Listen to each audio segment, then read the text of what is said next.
morning, everyone. I'm Henry, a sociology final year student. I'm going to share some experience in my university study that helped me to explore my ability and passion.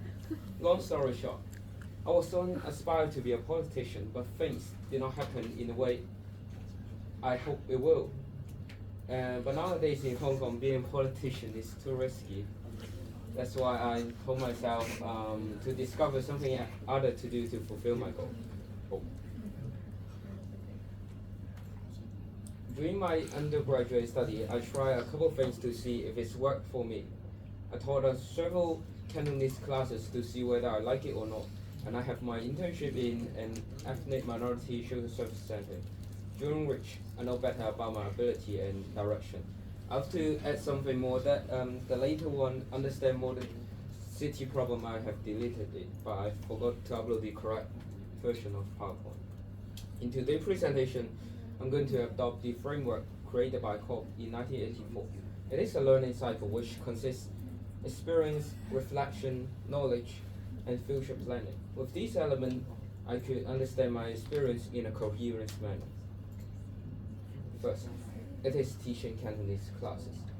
Those classes was designed for mainland Chinese students in EDU that are interested in learning Cantonese. I hope on the class because I want to promote Cantonese to Chinese students. My role in the class was to provide topic and facilitate discussion and share their insight on that topic. In one class, the topic was about food. I asked them what do they like to eat in campus. Many of them did not speak up. It kind of shocked me. I thought many are highly motivated to learn Cantonese. Now reflecting critically on the experience, I did set an expectation that's too high, thinking that they are Cantonese enthusiastic. But they might be there just because of their friend or simply to earn the elect record. Because of the high expectation, I shut a lot and speak with low volume during the class. I learned that during a conversation with my peer, that setting an unrealistic expectation will hamper my performance and push me further away from my goal. I think in the future I should do some background check about activity participants to set a realistic expectation, thereby helping me to have better performance. Besides teaching Cantonese, I've also done my internship in an ethnic minority EM social service center, during which I did a dozens of interviews about EM business. In those interviews, I knew a lot about EM and myself. To complete those interviews, I shared with some EMs to know their business and their own biography. Many told me despite their business is not profitable for a very long time, they would still run the business, and some would burn their money to keep their business alive. Many EMs told me it is because of helping friends and neighbors or by passion. Reflecting on the interview, I always thought EM will only start their business for the sake of money, like many Hong Kong people do when they start the business. Now reflecting critically is that I have too much stereotype towards people. I learned that from the experience that stereotype is not always correct, despite it will be helpful for me to navigate in the complex world.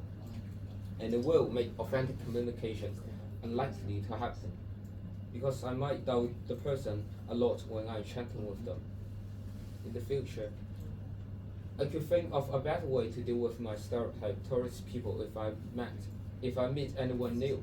I could do a voice memo to myself or write it down, then I could examine it objectively and discuss with my friends about stereotype towards others. By doing so, I will be less stubborn on my own perspective to understand my stereotype in a different perspective.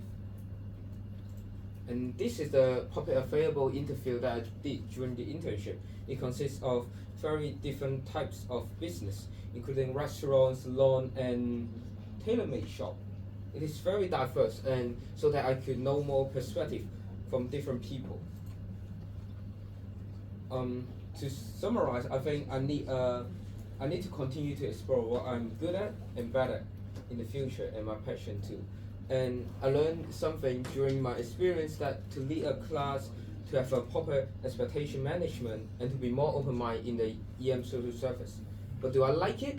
As I said in the title about finding my passion, teaching Cantonese, not really, but doing in-field is fairly okay.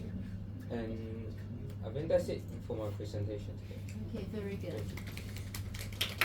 Thank you. Okay, well.